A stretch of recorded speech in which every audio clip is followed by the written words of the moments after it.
to make this happen, there should be a strong introduction or an education on what we are trying to bring. And it's not just the words, but it will be better if we bring a successful model using a data telling that this has worked very well there, and given our population or our situation, I think this would work better.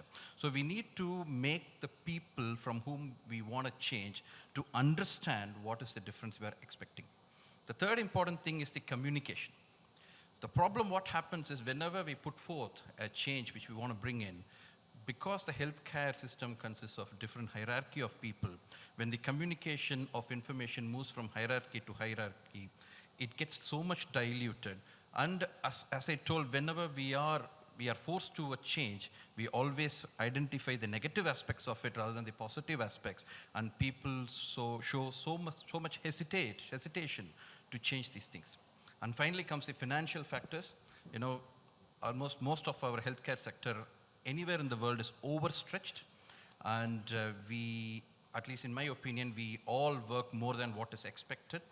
And when we want to bring in a change, it needs an additional effort in terms of our working time, the resource allocation, finance, recruiting new people, and stuff like this. I think the resistance to change, communication barriers, and then lack of communication and the resource allocation are the most commonest hurdles which I think would prevent some change to happen.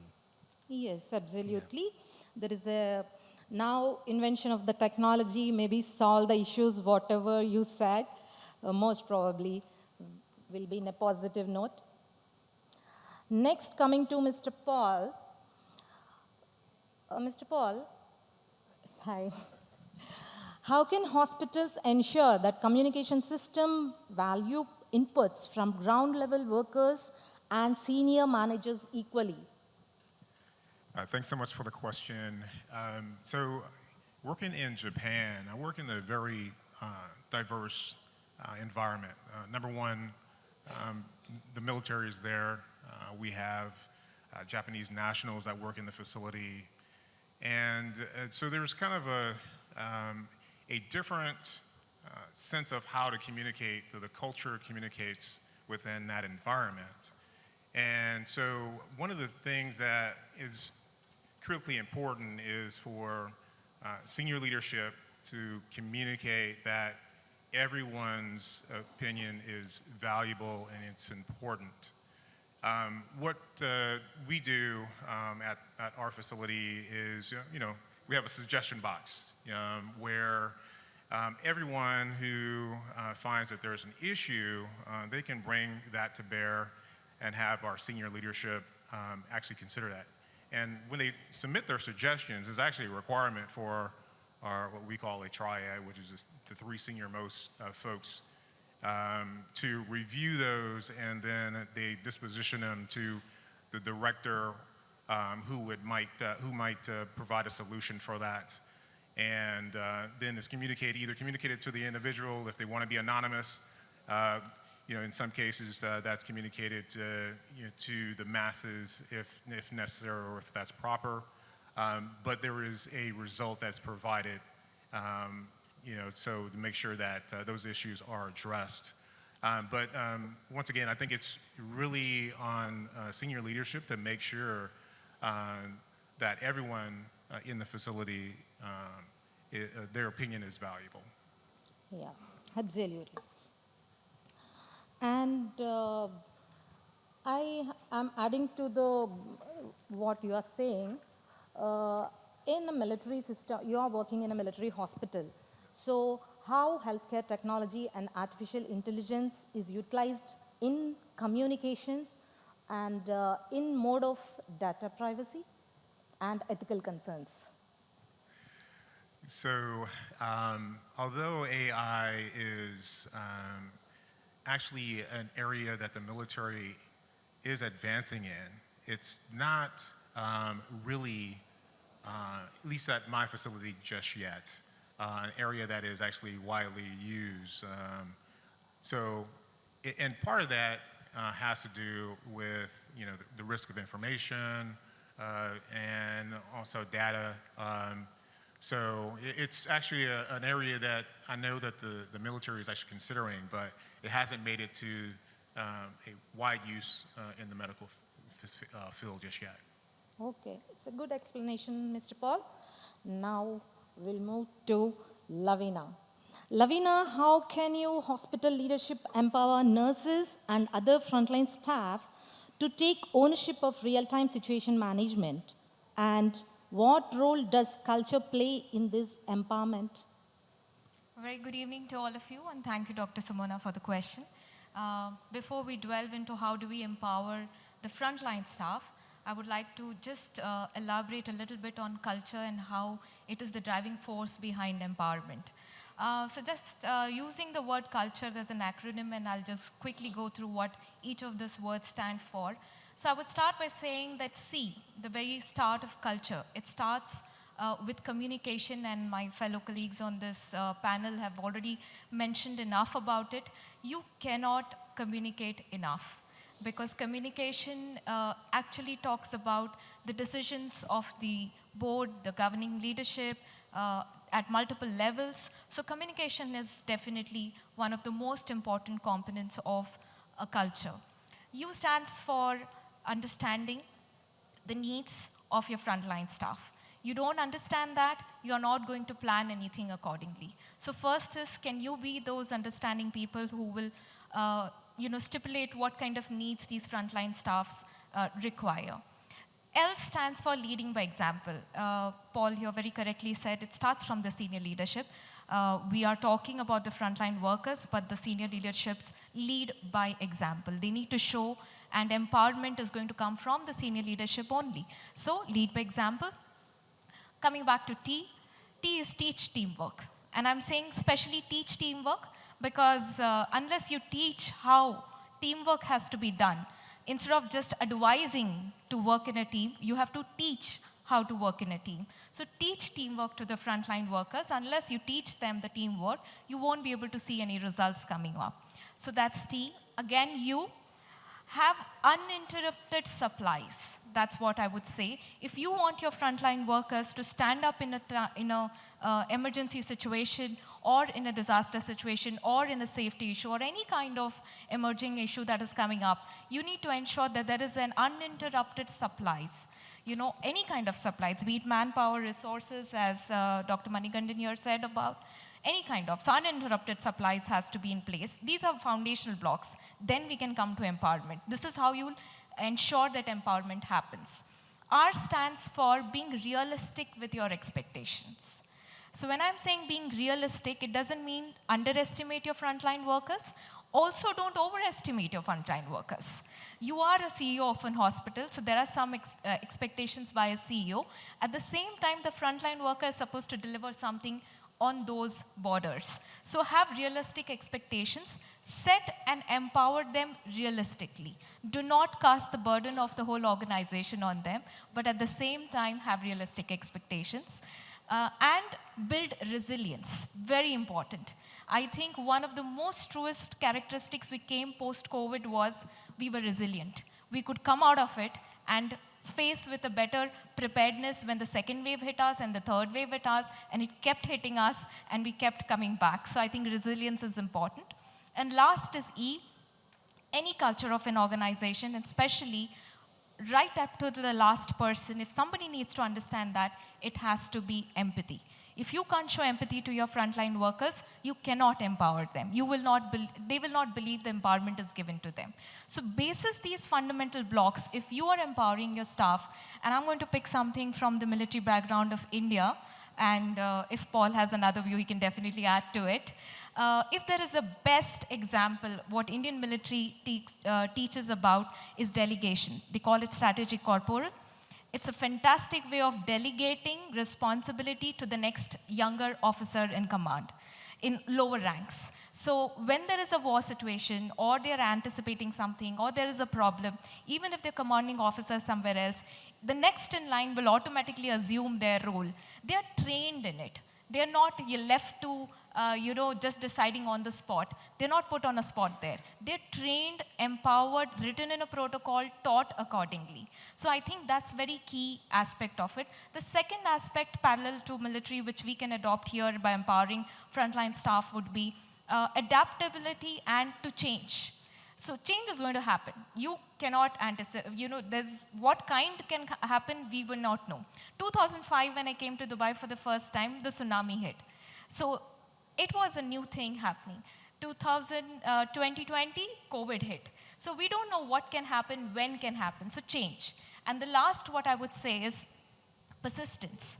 We have to be persistent towards it. Perseverance is going to last. So these are 2-3 things which I feel can show empowerment in a true structure, which is not just talk of the line, but actually walk of the day. If we do all of this, I'm sure that our frontline workers could be much more proactive in approaching any kind of emergencies, any kind of change that happens. Yeah. Teamwork enhances the efficiency of healthcare system. Okay. Now our pretty woman, Sarah.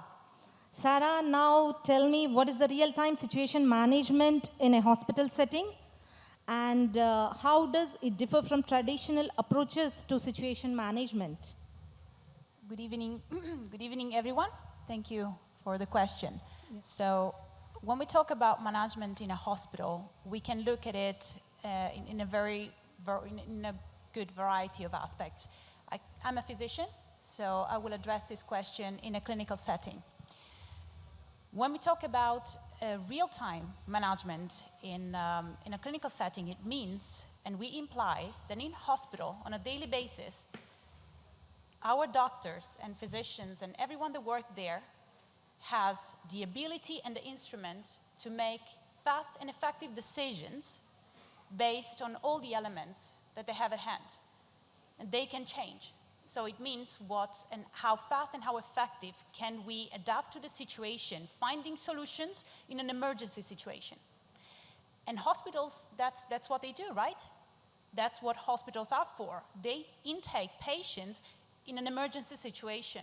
When a patient is not in an emergency, can go to GP, can go to a private consultancy. So the hospital is a place where these instruments that enable and empower doctors to make fast and effective decisions have to be implemented the most and fastest. And yet, we see from our statistical research that there is an average lack between 1, in the best cases, and 18 years of gap between technology, because now we're talking about implementation of these technologies and how they can really help us in the clinical setting, being produced and discovered and created and certified to being implemented in the hospital setting. And when I'm talking about, and 18 is the average, so we can get up to 30 years. And what brings it down to 1 year is usually what fit the box, the existing hospital box that we know being extremely rigid and unfortunately extremely limited. When it comes to technologies and the testing, to be able to help a patient in an effective way, it means that the doctors are capable of having enough pieces of the jigsaw puzzle to get to the core of the health challenges.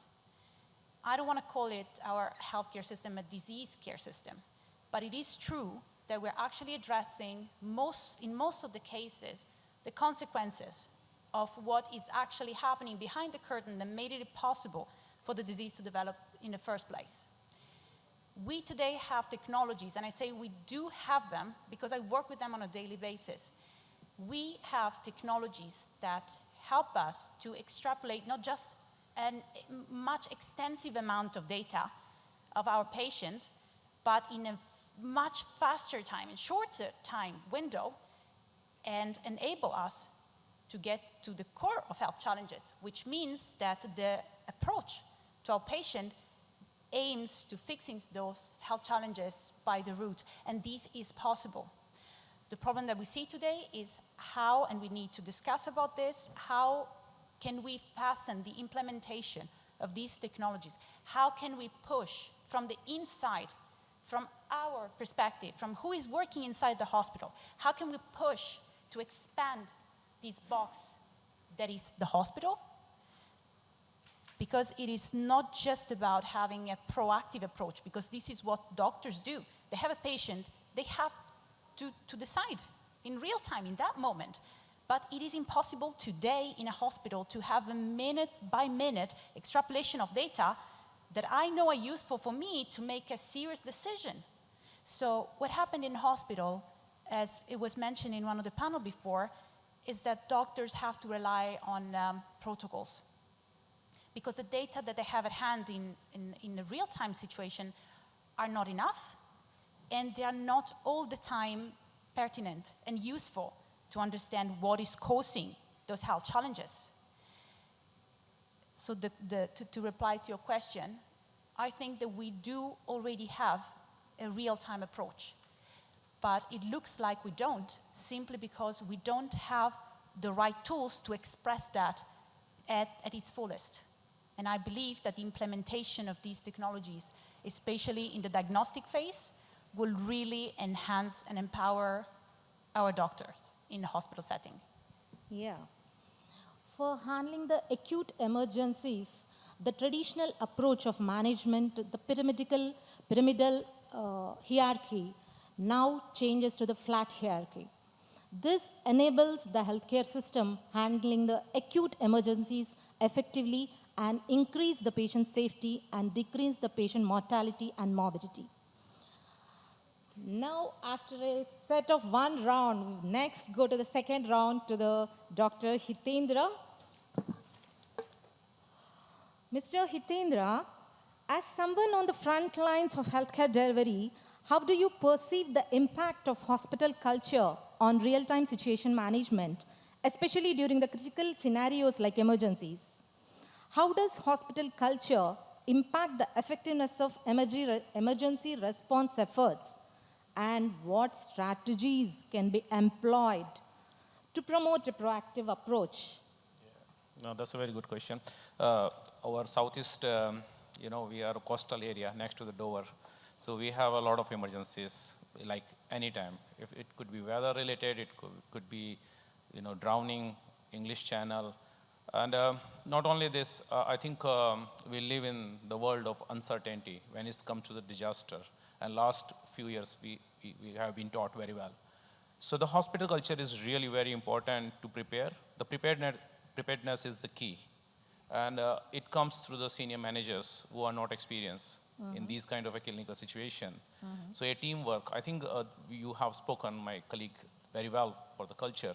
So, and it's a really dire need to develop that hospital culture, not to act when the emergency is there, to prepare it.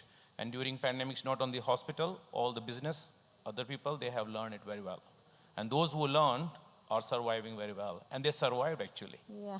And culture, I will not, but like you have done everything. But important thing is that a good approach to innovation, listen people, their ideas, concern, go to the ground root workers, see their ideas, be open about it.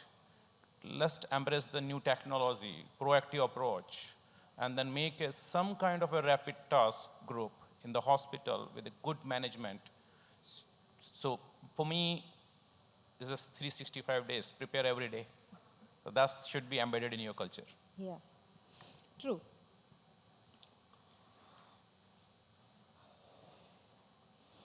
Now, Dr. Manikandan. So, can you elaborate on the shift from reactive to proactive management in healthcare? What strategies or initiatives have you seen or implemented that successfully encourage this shift? Yeah, I think for the need of time, I will keep it quite short. So as I told before, when we want to bring in a change, obviously the most important, the crucial bit is a leadership. So there should be a strong leader or a leading authority or a leading group which should come up with a firm proposal. Okay, and this is true for any kind of change which we want to bring in any sector.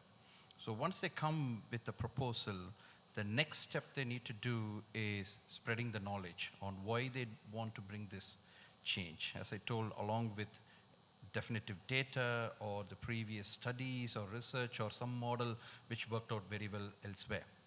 And the third important thing is education.